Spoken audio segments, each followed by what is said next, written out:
L'idée que Dieu a eue est une famille. Et le Seigneur Jésus a déclaré qu'il était venu dans ce monde particulièrement pour révéler Dieu comme un Père. J'ai gardé en ton nom ce que tu m'as donné, je leur ai fait connaître ton nom. Jean 17, 12 et 26. Le nom de Dieu qui se trouvait le plus sur les lèvres du Seigneur Jésus était Père. Et Dieu a envoyé l'Esprit de son Fils dans nos cœurs, par lequel nous disons la même chose. Parce que vous êtes fils, Dieu a envoyé dans vos cœurs l'Esprit de son Fils, lequel crie Abba, c'est-à-dire Père. Galates 4, 6. Cela est très élémentaire, mais il se livre une grande bataille au sujet de cette conception de la famille. Nous ne nous inquiéterons pas beaucoup si une organisation s'effondre, alors même qu'elle serait l'organisation des Nations Unies. Mais nous sommes pleins de souffrance et de honte lorsqu'une famille se brise. Nous sentons qu'il y a dans une famille le sens d'une pensée sacrée.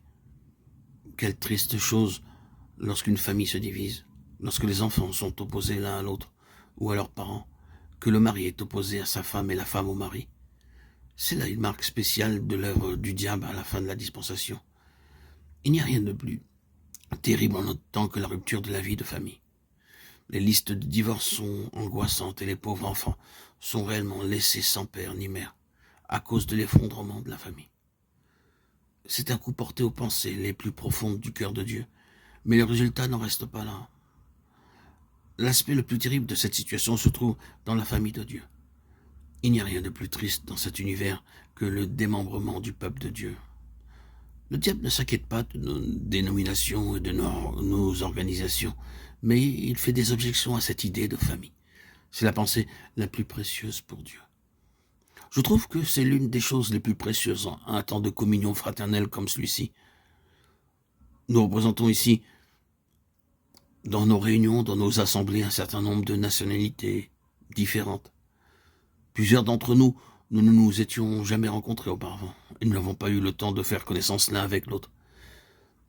Mais nous nous réjouissons tous ici, ensemble comme une famille, lorsque nous nous réunissons.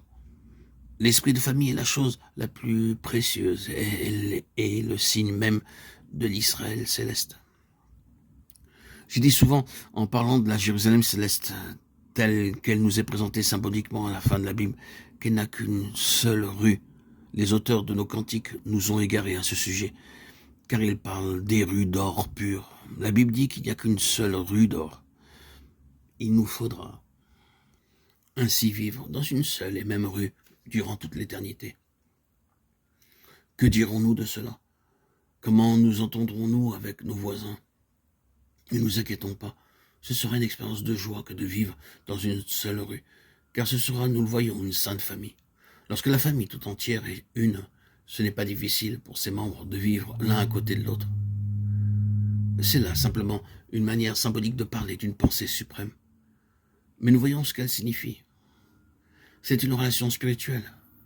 Père, frère, aîné, Saint-Esprit qui nous unit. Frère saint, compagnon d'une vocation céleste. C'est une chose glorieuse que l'esprit des compagnons. La toute première pensée de Dieu pour l'ancien Israël est reportée dans le nouvel Israël.